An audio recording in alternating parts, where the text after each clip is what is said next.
how do you actually get started doing roof inspections? What's the application process? What does training look like? And what is your day-to-day life going to be like if you decide to do this? I'm Matt. I've been in the insurance industry for nearly 30 years, and in this final part of my conversation with Noah from Hancock Claims, we're getting into the practical nuts and bolts of how to make this happen. We're talking about the step-by-step application process, what deployment life is really like, the community you'll be joining, and where this industry is headed.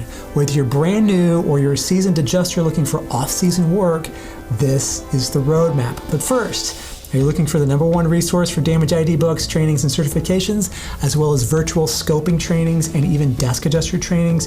You can get these and many more industry standard certifications right now at hageeducation.com. Use code AdjusterTV at checkout for a discount. All right, let's wrap this thing up, starting now. I feel like I saw a Hancock booth at NACA this past year.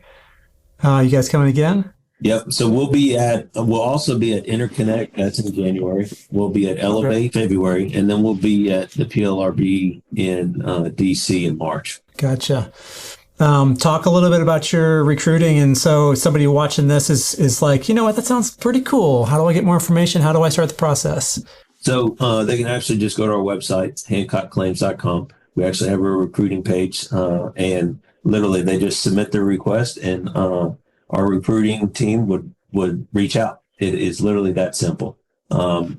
After they reach out, we send obviously some brief questionnaires on, hey, we're going to need a driver's license. We're going to do a background check, right? But really just go to the website and enter that you'd like to, start that ride along process, and we'll get you in a truck. Okay. Payment is every Friday. So we pay you every single week. The benefit of that is obviously, I love that. I came from biweekly, right? As a police officer, every single week, especially when you're deployed, right? Because you are spending your own money. Oh yeah. On food. Now Hancock provides a hotel, right? Oh, they do. Yes. So we provide the hotel, but the food is on you. Now Hancock also provides the tarps for, say, you guys need to have like an emergency tarp installed. We'll ship those, right? From a food standpoint, though, that was all on me. So I always try to kind of keep it balanced. So I have a family, right? I'm not going to just go spend my money on steak dinners every single night. So I would let's do PB&Js one night, but 4 nights during that week, I would eat in my hotel, right? I'd be in a hotel with like a kitchen, an extended stay. The other nights, though, I would plan I got to change that up, right?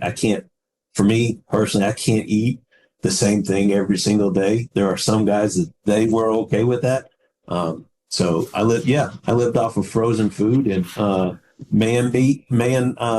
gosh, what were those called? There was like men-sized portions of frozen food. That was my go-to because I could get a little bit more and still say frozen pizzas. And but when we would deploy, so daylight to dark, right? When you come back to the hotel, we're more or less all staying at the same hotel. Okay. Well, that brotherhood, all right, somebody's got a grill. We're going to be grilling hot dogs or hamburgers, right? And that's where you have like that camaraderie in the afternoons. You've put in a hard day's work, and you can kind of get around that fire pit and tell those war stories. And that's at the same time how you learn something you didn't even know. And, you're listening to people explain what had happened during the day, and you're like, oh, I hadn't even thought about that, right? And you're picking that up, right? You're educating yourself. But yeah, I was on the CAT team for a while, traveled all over the United States. I did a lot in Philly in the row homes, and have had armed security on a inspection before. And that was a little funny because I was a cop. This is like private security, right? But you see all of that. I've literally had an older lady in Tennessee. Her husband had just passed away, and I'm out there to do an inspection on her house, and she's offering like sweet tea and food. Hey, can I get you anything? Right? Chicago, I've been chased out of a backyard by a pit bull. Like you've literally just seen all of Oh, it, yeah. right? And it's all the same across the United States. It's just the pitch and what the makeup is, and every region's got a little different. Louisiana's going to have the barrel tile over the rake and the ridges, but it's on a shingle roof. Florida's going to be nothing but tile, and as you get towards Orlando, it's shingle based. Yep. Texas, Yep. magically, it's all over 12-12, and you have 10-foot high fences everywhere. Yeah. And then, I was in Chicago, or no, I was in Denver, and it was Cedar Shake still, but that's been phased out. And north side of Chicago, south side of Chicago, all across the United States. What is very interesting is the snow. The snow would usually take me home, right? That would usually end the deployment because it wasn't going to get above freezing for 5 days. So I pick up the phone and call the wife and say, "Hey, babe, I'm on the way home. Let the kids know." And you'd wait for that snow to melt and you'd redeploy. And that was, we would do a lot of that shifting on the weekends. And I've done inspections on Thanksgiving, been deployed on Thanksgiving. Sure. Yeah. So, and it impacts everybody. So it sounds a lot like doing claims work on the claim side of things. So, you get deployed somewhere and we didn't have anything paid for us, at least the companies I work for anyway. But if you agree to a deployment, you're there until they'd say, "All right, we don't need you anymore." And, there's no declining. I mean, you can decline a claim, but it's bad form, I think, because somebody else is, because like you were saying, like the company, you have contracts, the IA firm, the carrier gives the claim to the IA firm, the claim, somebody's still got to do it, right? So if you give the claim back because you're scared of the roof or whatever, or for whatever reason, then that creates work for other people. But so I'm curious, like, it sounds like, you guys do catastrophe deployments and everybody piles into a hotel and, which is really cool. And then you basically get, assignment notifications. And then are you calling, is the consultant calling the insured and setting up the appointment? Or? Well, we've already established the date and time. Okay. I gotcha. And then, so the flip side of that would be like, the sort of the analog, I guess, would be on the claim side of things or daily claims, which is like you live in St. Louis and you're handling claims, in St. Louis or in the surrounding area. How's that work for Hancock? So we have local resources, and then we also have a CAT team, right? So 80 plus personnel that would deploy, right? And so that group will let us know how long they can deploy for, right? So say they take the winter off and we get a spring hailstorm and they say, "Hey, I've been home for 3 months. I'm going to go for as long as you need me. You just call me and say, "Hey, we're seeing a shift in the volume or decline in the volume," and you can go home. So that's how we do that. At the same time, last year with 2 major hurricanes, we didn't have enough resources on the CAT team, right? So we had to ask the local resources, "Can you deploy, right? Can you go to the Carolinas or to Georgia or Florida?" That was so cool to see because we literally saw people drive from Denver, Colorado, Texas, across the United States to go help. But yeah, we've split it into a catastrophe team and then a local team. And then it's really about the network. So we would call Sundays when we deployed. That's windshield time, right? All I'm doing is driving 10 to 12 hours. And we would just talk to fellow inspectors. "Hey, what are you seeing in this market? You're already deployed there. What else do I need to bring? Do I need to stop in and grab anything?" For us, it was more like a brotherhood because I've been on roofs that I've needed help and I had to make a phone call and say, "Hey, I can't do this all by myself. there goes your buddy. He pulls up. Hey, let me help you out. We'll get this done together. Hey, can I pay you something? Not, hey, don't worry about that. We'll get you on the next one, right?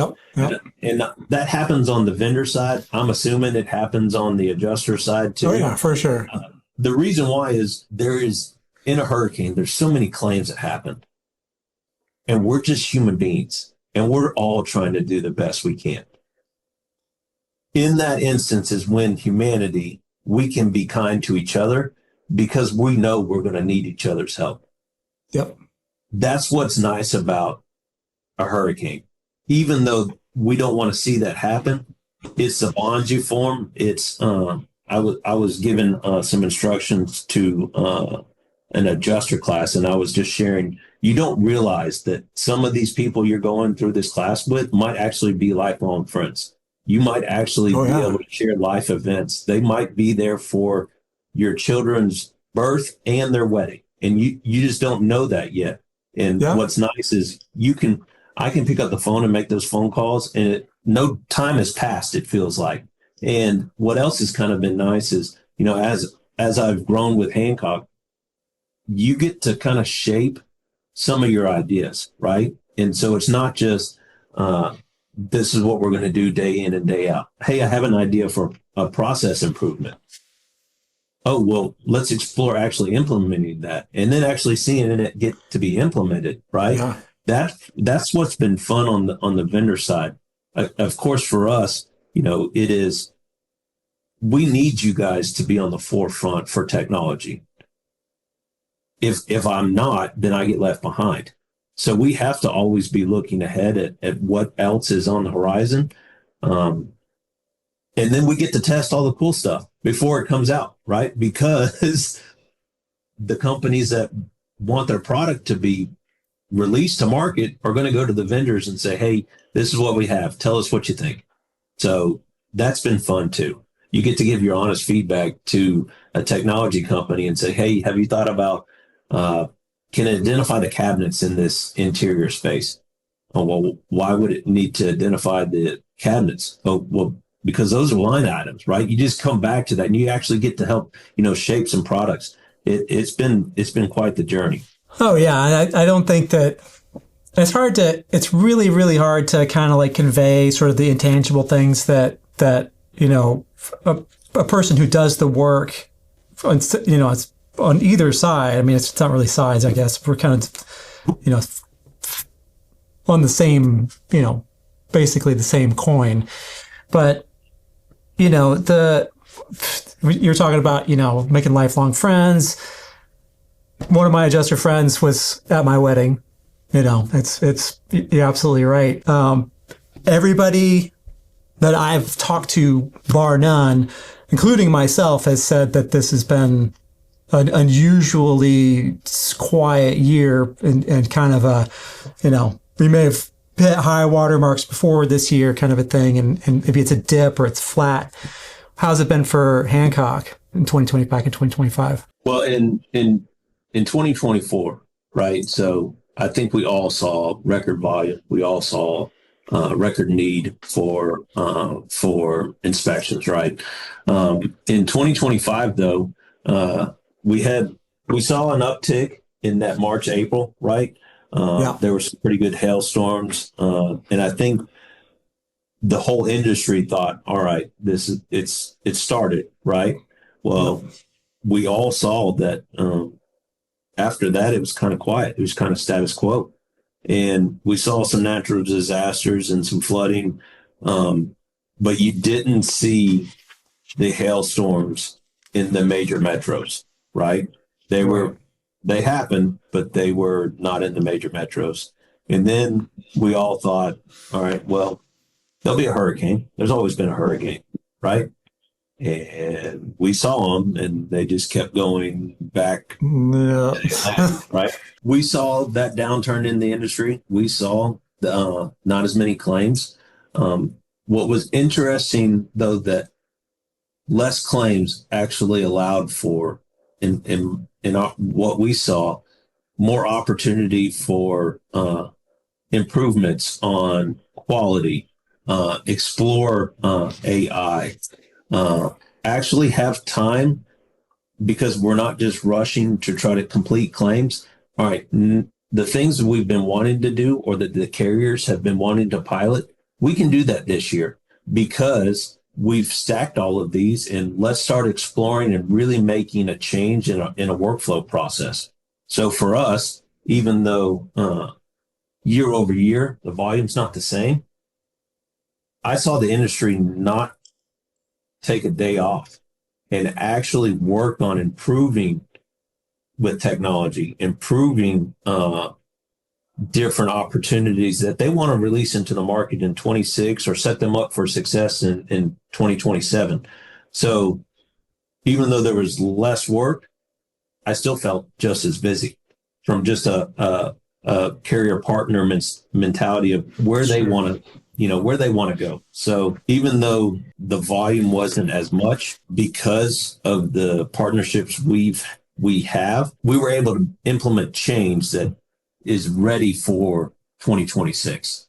So I'm excited about 2026, even if it is say a flat year. The enhancements is really all about a better workflow and a better customer experience, but also the enhancements are for our inspectors so that they can do the job more efficiently, right? So that's what I saw. You would think it would just kind of be quiet and my email wouldn't go off as much. Not so. It is just a different kind of traffic. So that's what we saw in 2025. So do you foresee any challenges or opportunities for new folks coming into the field in 2026 and beyond? We'll remind back to COVID. So COVID really forced a lot of us to be able to work on teams, right? And instead of being face to face, we had to figure out how to complete calibration over the web, right? Yeah. And through FaceTimes and Teams, and then sharing videos. And to me, that has made us more efficient from a training and onboarding standpoint. I think the workflows that we worked on in 2025 was about, in that process, what can we streamline, right? Whether it's through assistance with certain tools, certain enhancements, you name it. To me, I don't see an impact of it being more challenging. I actually see it being easier to onboard, to do the work proficiently, and really it's about a quality of life, right? So we all want to go and do what's best for our families. At the same time, I do want to sit down and have dinner with my family.